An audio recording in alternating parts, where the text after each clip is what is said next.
Hey beautiful YouTubers, it's Tess, and today I'm going to show you how to perform an every 6 months or so maintenance routine on your Reborn doll. And here is mine. I have little Ellowyn here. She has painted and rooted hair.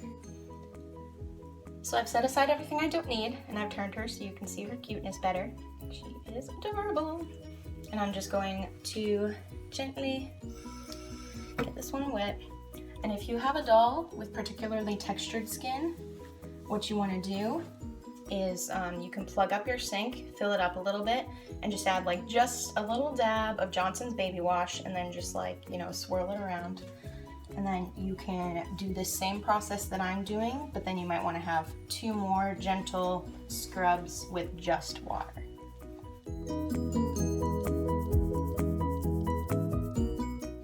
And even if you don't have a textured baby, I'd say like every 3 washes or so, and I do this about every 6 months. She's due for a new cleaning, but it's probably good every once in a while to get some Johnson's baby wash, because just like, you know, soap and water gets extra dirt out of your hands and stuff, it can get extra dirt and oils and stuff. It can get extra oils out of the doll, and that's always good.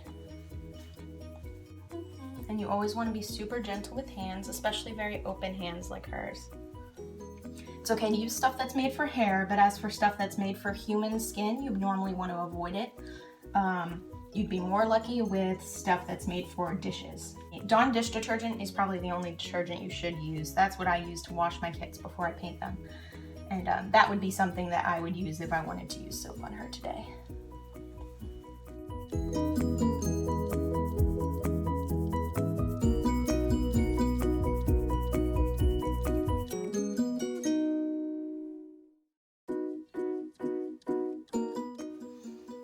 Really gentle around those eyelashes. And this is also a good time to note how well your doll has been assembled and put together and, you know, sealed. Like for instance, if I go like this over the lashes, none of them should come out.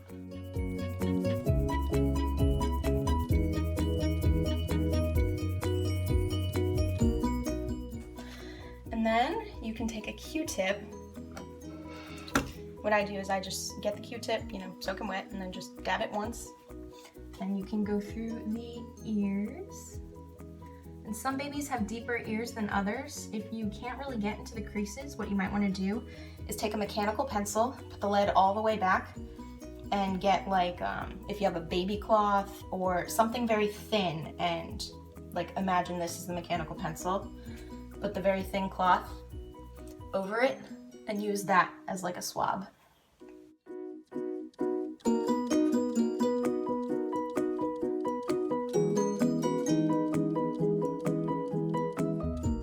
I'm also going to go over her creases.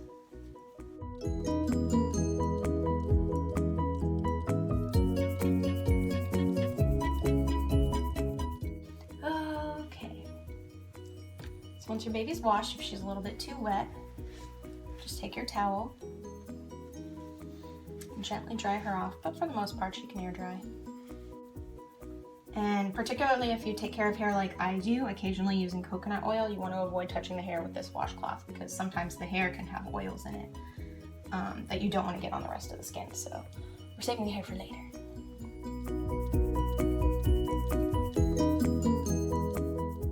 And that is how you wash your baby's vinyl. So as you can see, I have removed Ellowyn's shirt, and that is because I'm taking a look at her body and what things I need to fix. I actually just went down the stairs before making this video and stuffed her chest a little bit more.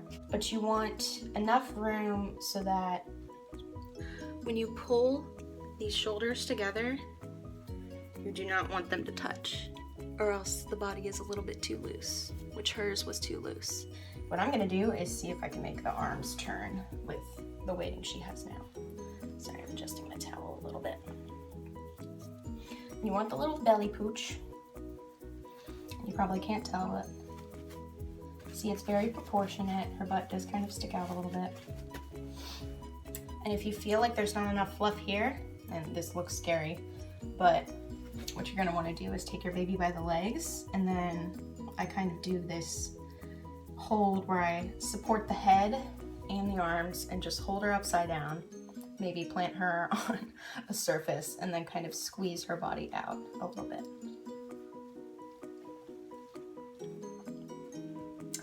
And that will give you some more fluff up there sometimes. Okay, now finally, I've got my clippers, and you're gonna wanna turn the lock of the cable tie should be under the arm. And if your baby's arms don't turn well, try grabbing it and turning it, and as you can see, hers are a little bit tight, and do it kind of gently. So you can kind of see how the cable tie sticks out right about there. See, I can see the strap. Hello, my face is right near here because I'm holding her arm with my face. There we go. So as you can see, the strap has been clipped, and you should be able to grab the lock part and take it right out, set it aside, and the arm should pop right out. You want to make sure the end lines up with the flat part of the cable tie, not this part that ridges. So you want to make sure this will go into here. So the best way to do that is take your thumb, put it on the flat part, go all the way to the end, and make sure it goes in with the thumb side down. So that's on the inside of the little circle that you're going to be creating by putting it through the fabric. And then you're going to put the end of the cable tie inside the lock, the clasp, whatever you want to call it, just a little bit. Just gonna make a tiny circle.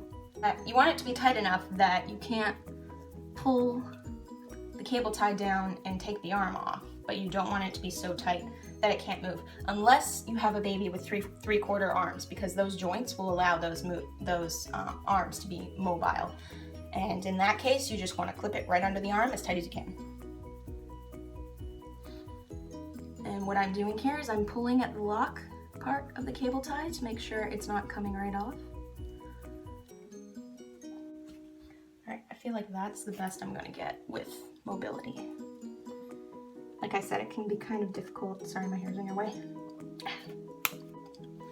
And see, now she can move a little bit better and her arm's not falling off, so that's nice.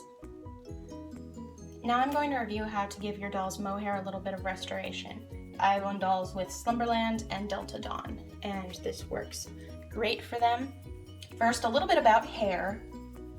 Our hair gets oily after a couple days because we have oils coming from our scalp. But as these are dolls, they have no oils, and the oils actually moisturize our hair. So sometimes the hair can get a little bit frizzy. And that's why it's good every once in a while to give your doll a little bit of a hair treatment with, that's why, you know, washing your doll's hair with water sometimes works. I'm going to be using my personal shampoo and conditioner, but Johnson's Baby Wash shampoo will work and will make them smell like a baby. I just don't have that here. And I'm also going to be using coconut oil, which is best for particularly frizzy heads, not for toddlers though, or babies with long hair. If your baby has particularly curly hair, you might want to do it less often, but you know, sometimes you do need that treatment, but for a while it won't curl because coconut oil is heavy and it'll kind of weigh down the curls. So what I'm doing is I'm just, you know, wetting down a washcloth and I'm just kind of brushing her hair in the direction that it naturally flows.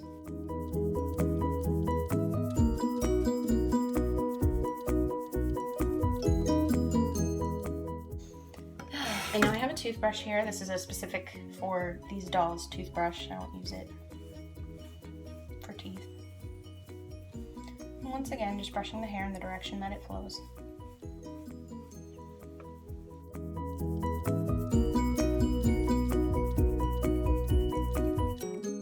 Okay, now what I'm gonna do, I'm gonna open my shampoo bottle, and I've already got some dripping out, so I'm just going to literally just tap that.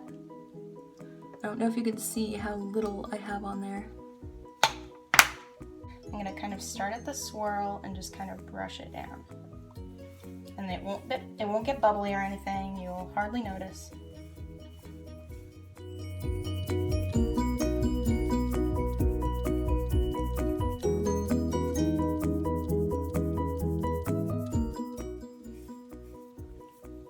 Okay, pretty happy with that. Wash out my toothbrush. I'm going to take my washcloth again.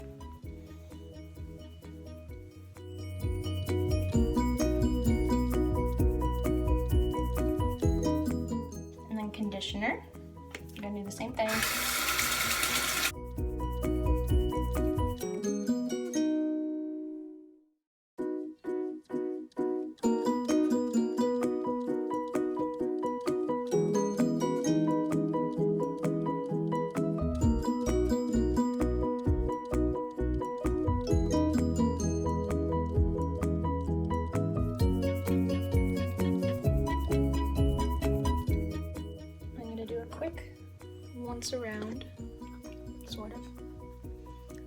can show you. It's moving so soft right now. Let's see if I can show you. See just how softly it just flows and sits.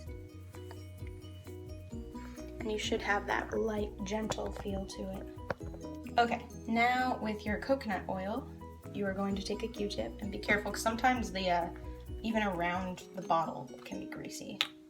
This is oily and greasy and it is good for frizzy heads, but you do not want to use too much of it. See, I've just got that little dab on the top.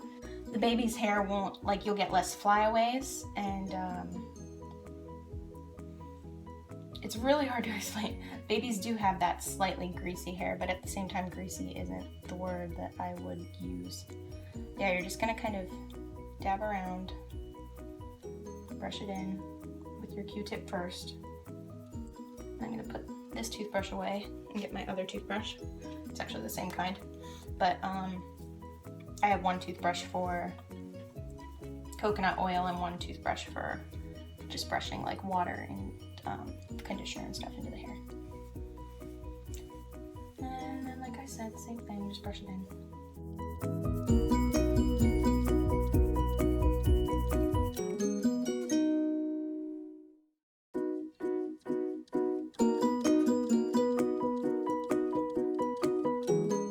Okay. And then for my combo, I kind of like touch the edges and just kind of brush down so I get the oils off the painted part. And you can do that around the neck and around the hairline for your fully rooted baby. And I believe that's it. That is how you give your baby a little bit of a restoration. Love you guys. Bye.